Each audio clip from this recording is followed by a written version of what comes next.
a boy with a delivery cap brings in a manila envelope with Caleb's name on it. No return address, just a careful hand that knows how to draw a straight line. Inside, a single sheet, a note with 8 words that pick the lock on an old room in his chest.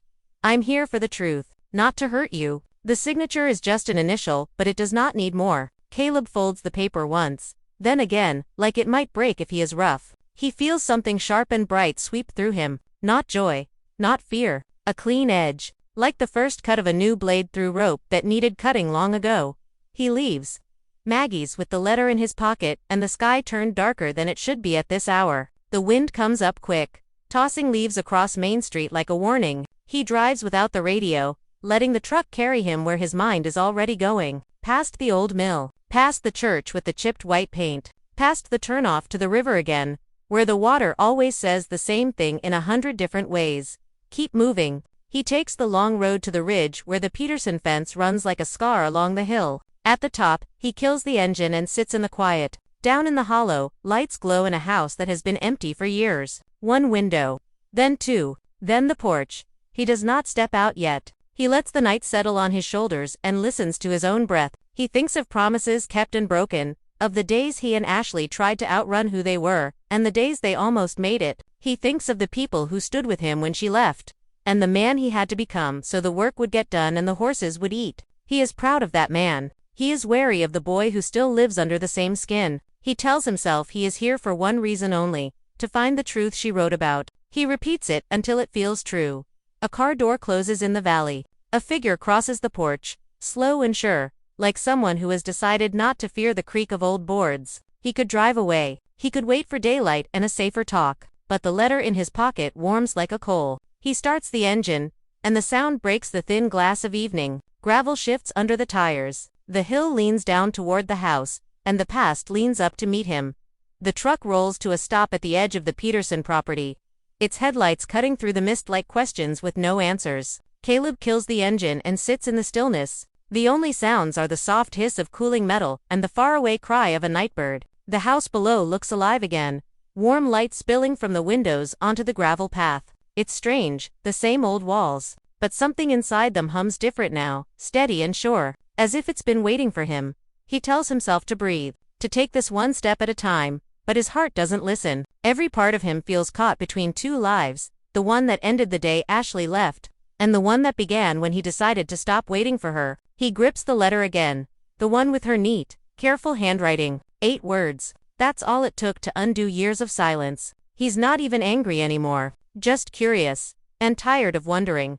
The gravel crunches under his boots as he walks up the path. The porch light flickers, like it can't decide whether to welcome him or warn him. Through the window, he sees her Ashley, standing near the fireplace, turning over an old photo frame in her hands. For a second, he thinks about turning back, but something stronger than fear keeps him there. He knocks once, soft but firm. When she opens the door, time folds in on itself. She looks different, not older exactly, just changed. Her face is calm, but her eyes still hold that spark, the one that used to both drive him crazy and make him fall harder. She doesn't speak right away. Neither does he. The quiet between them feels alive, filled with everything they said once and everything they did and single quotes. Finally, she breaks the silence. You got my note. He nods, holding up the paper like proof that this moment is real. You said you wanted the truth. I do, she answers. And you deserve it. The words settle heavy in the air. Truth is a fragile thing in Hudson. It breaks easy, and when it does, it cuts deep. He steps inside, the floor creaking under his boots. The room smells faintly of coffee and old cedar, the same scent that used to fill their cabin long ago. On the table are maps, folders, and a few faded photographs. One catches his eye, a shot of the 2 of them at the rodeo. Young and wild, laughing like the world would never change. He asks her why she's here, but she doesn't answer right away. Instead, she walks to the window and looks out at the dark valley below. When I left, she says slowly, I thought I was doing the right thing. I wanted to find myself, to build something of my own. But the more I built, the more it felt hollow. Success looks different when there's no one to share it with. He doesn't know what to say to that. The old ache stirs in his chest, the one that comes from knowing he tried to move on but never quite managed to. You could have called, he says quietly. I tried, she says, turning to face him. Do you know how many times I picked up the phone? But every time, I remembered the look on your face that day I left. I thought maybe staying away was kinder. He looks at her for a long moment, then shakes his head. It wasn't. The honesty between them is sharp, but it's real. She takes a breath, steadying herself. There's more, she says. The land I bought, it's not just for me. It's for something I promised someone a long time ago. That catches his attention. Who? Ashley hesitates, then reaches for one of the folders on the table. Inside are old documents, contracts, photos, and letters. She pulls one out and hands it to him. It's from Ty. His handwriting, unmistakable. The letter talks about an equine therapy project he wanted to start before he died. One meant to help troubled riders and horses find healing together. Ashley's voice softens as she explains. Before Ty passed, he reached out to me. He knew I'd been working with rehabilitation programs overseas. He asked if I'd ever bring something like that to Hudson. I said, maybe. I didn't realize how much that maybe would weigh on me later. Caleb runs his thumb over Ty's signature, the words blurring a little as his eyes sting. So, you're here to finish what he started? She nods. I thought, maybe it's time to give back. Maybe it's time to stop running. He lets out a slow breath, part disbelief, part relief. For the first time, her return makes sense, but it also makes things complicated. Because now, this isn't just about the past. It's about the future and whether they're strong enough to face it together. Outside, the wind picks up, rattling the windows. The firelight flickers across their faces, throwing shadows on the walls to silhouettes standing on the edge of something they don't yet understand. He looks at her again, really looks, and sees not the girl who left but the woman who came back to make things right. He doesn't know what tomorrow holds, or what the town will say, or if the pieces of their old story can ever fit together again. But right now, in this quiet room filled with ghosts and second chances, he knows one thing for sure. Hudson just got a little smaller, and the space between him and Ashley just got a whole lot harder to ignore. The past didn't just come back tonight. It knocked on the door, and this time, Caleb opened it. The night stretches long. The kind that seems to pull time apart, thread by thread. The fire in Ashley's fireplace has burned low, throwing restless orange light across the floor. Outside, the wind moves through the trees like a whispering crowd. Caleb sits in silence, the folders still open in his hands. The letter from Ty rests on top, its words steady and clear even after all these years. He can almost hear Ty's voice in it, calm, patient, the voice of someone who always believed in healing. Even when it hurt. Ashley watches him quietly from across the room. The space between them feels fragile, full of old ghosts trying to speak. She wants to say something, to explain more, but the words don't come easy. So many years of distance, and now here they are, breathing the same air, surrounded by pieces of the lives they used to share. Caleb finally breaks the silence. You could have told Amy. She would have helped you set this up. You didn't have to do this alone. Ashley nods slowly. I know, but this isn't just about Ty's dream. It's about mine too. I needed to come back on my own terms. I needed to face this place again. To face you. Her honesty cuts deeper than he expects. He looks up, searching her eyes, and finds a truth there he's not ready to name. For years, he's tried to bury the idea that she ever cared as much as he did. But now, seeing her standing there with Ty's plans in her hands, and his name still soft on her lips, he feels that old ache twist into something else. Something gentler. Something closer to forgiveness. But forgiveness is a road that never runs straight. From the window, the glow of headlights crawls up the dirt drive. Ashley steps forward, puzzled. That's strange, she murmurs. I wasn't expecting anyone. Caleb sets the folder aside and moves to the door. The knock comes hard, too loud for this hour. When he opens it, Lou and Amy stand on the porch, windblown and uneasy.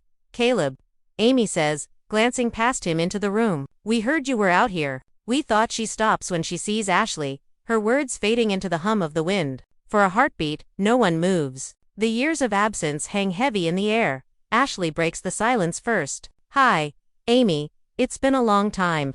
Amy nods, her eyes soft but cautious. It has. Hudson's been talking. The wind rolls across the fields of Hudson, carrying whispers from the past. It's the kind of day that feels too quiet, the kind where the air itself seems to be holding its breath. People say time heals everything, but what happens when time brings back the one person you thought you'd never see again? Ashley Stanton is back in Hudson. After years of silence, she's returned to the place she once swore she'd left behind forever. And the question on everyone's mind, especially Caleb's, is simple. Why now? Hudson hasn't changed much, Not really. The same dusty roads, the same soft lights spilling over the ranch fences every morning, and the same faces filling Maggie's diner with stories about horses, storms, and love that never quite went away. But something feels different today. There's a quiet tension in the air, like the whole town knows something's about to happen. Then, just before noon, a shiny black SUV rolls down Main Street. It moves slow, almost cautious, the way people do when they're not sure if they'll be welcome. Inside sits Ashley Stanton, older, wiser, and harder to read than she ever was before.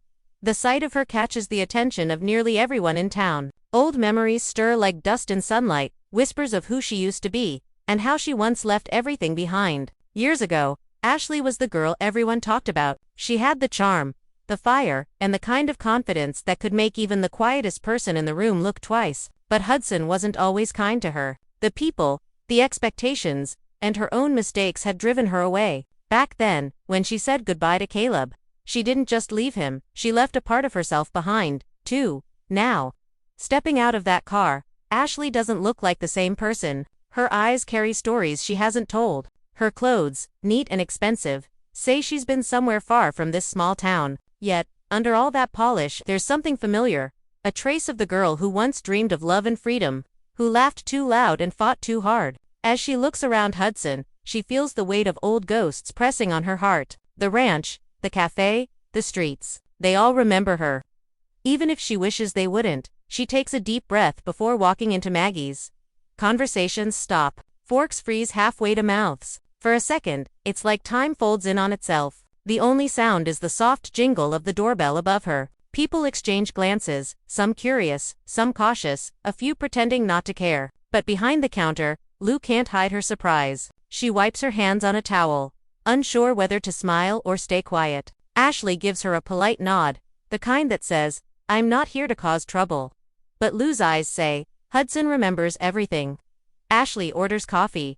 Black, no sugar this time. Another change. She sits by the window, watching the ranch road that leads out toward Heartland. Every bump and turn on that road holds a memory. She can almost see Caleb there, years younger, smiling that rough, boyish smile, the one that made her believe love could fix anything. But life taught her otherwise. She stirs her coffee, lost in the quiet storm building inside her chest. Outside, a few people whisper her name. Is that really her? Someone asks. After all these years, the news spreads fast, faster than wildfire. Within an hour, half the town knows Ashley Stanton is back. And not just for a visit, rumor has it, she's bought land on the edge of Hudson. The old Peterson property, the one overlooking the valley. People are already guessing what she's planning, a new business.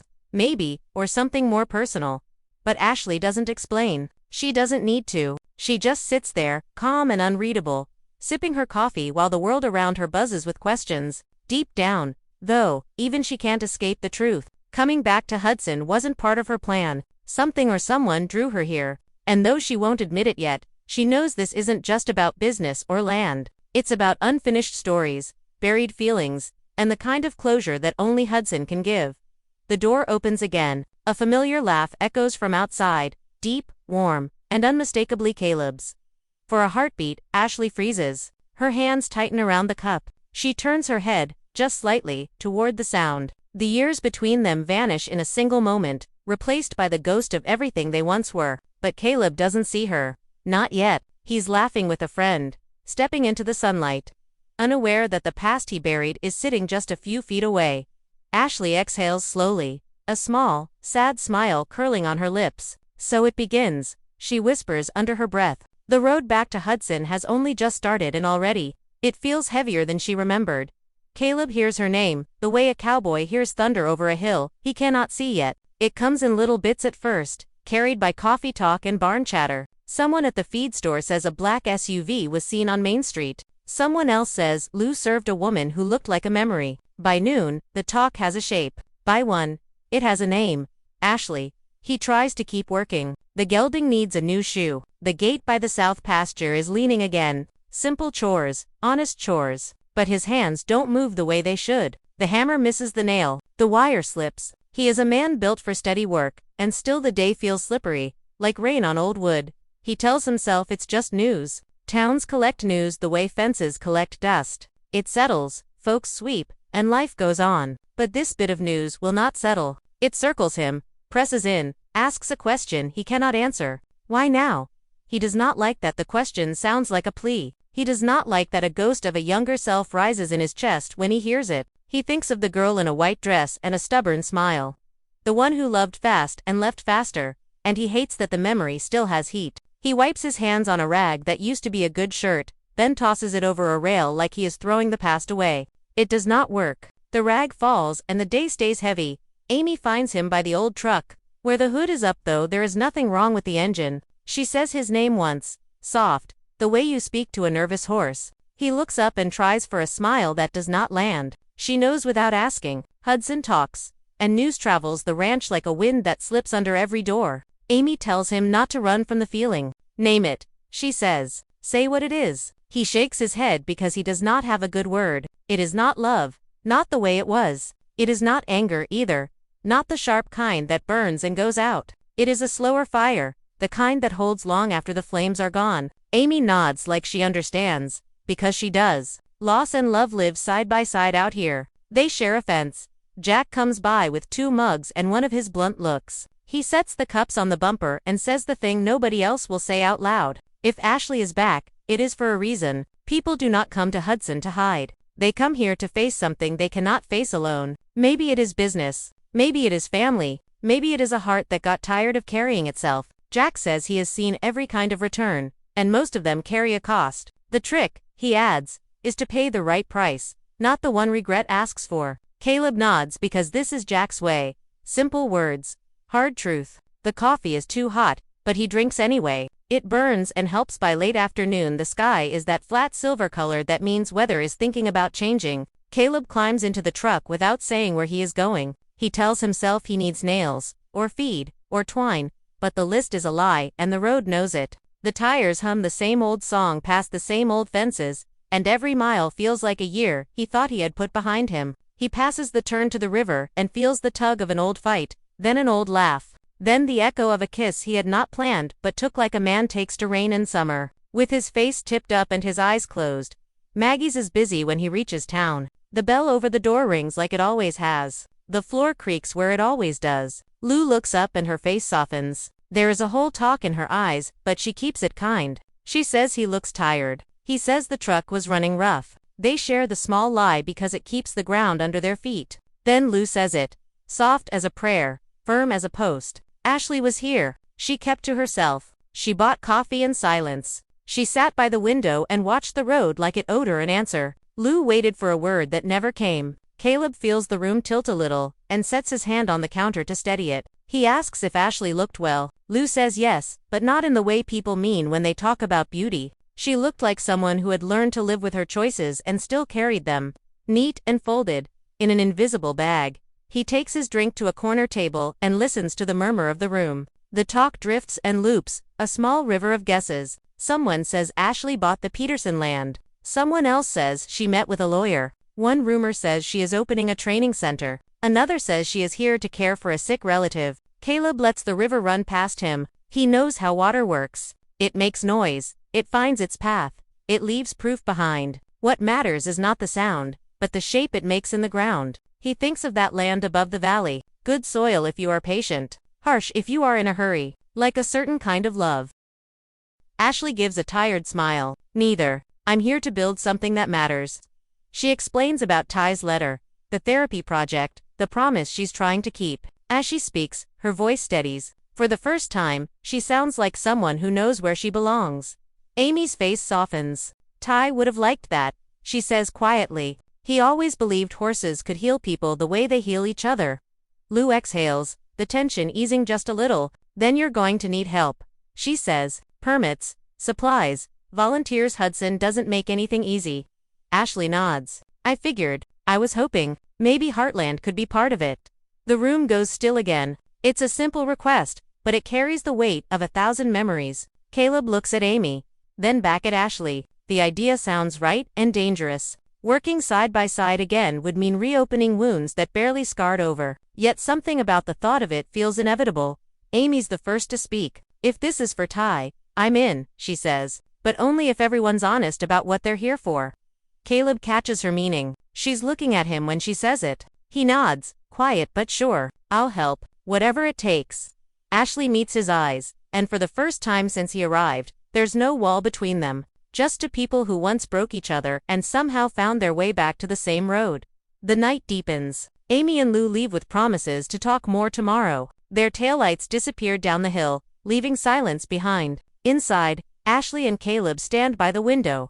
The valley below washed in silver moonlight. Ashley turns to him, voice barely above a whisper. Do you ever think we could have made it work? Back then, he takes a long breath. Maybe, but we were chasing the wrong things. We thought love was supposed to fix everything. Turns out, it's what you build after the fixing that really lasts. She smiles, a quiet, aching smile. And what about now? He looks at her, the firelight soft on her face. Now he says slowly, now maybe we've got another chance to build something, even if it's not what we planned. They stand there a while longer, saying nothing. Outside, the first snowflakes begin to fall, drifting through the light like fragile promises. Tomorrow will bring questions from the town, from themselves, from the ghosts that still linger on every fence post in Hudson. But tonight, there's a peace between them that neither expected. Ashley reaches for her coat. And as she does, her hand brushes against his. The touch is brief, but it hums with memory. Thank you for coming, she says softly. Caleb nods. You knew I would. When he finally steps outside, the cold air bites at his skin, but he doesn't mind. He looks back once, sees her silhouette framed in the doorway, strong, steady, unafraid. The woman who left him has returned. Not for romance, not for revenge, but for redemption. As he drives away, the letter from Ty slides across the dashboard. One line catches his eye in the firelight. Sometimes, healing starts when two people stop pretending they're fine. Caleb smiles to himself. A small, weary smile that feels like the start of something. Back at the ranch, Amy's light is still on. The horses shift in their stalls, restless but calm. The snow thickens, covering the ground in quiet white. And somewhere out there, Ashley looks up at the same sky. Both of them knowing the truth that Hudson has always been a place where stories circle back. And hearts, no matter how lost, eventually find their way home again.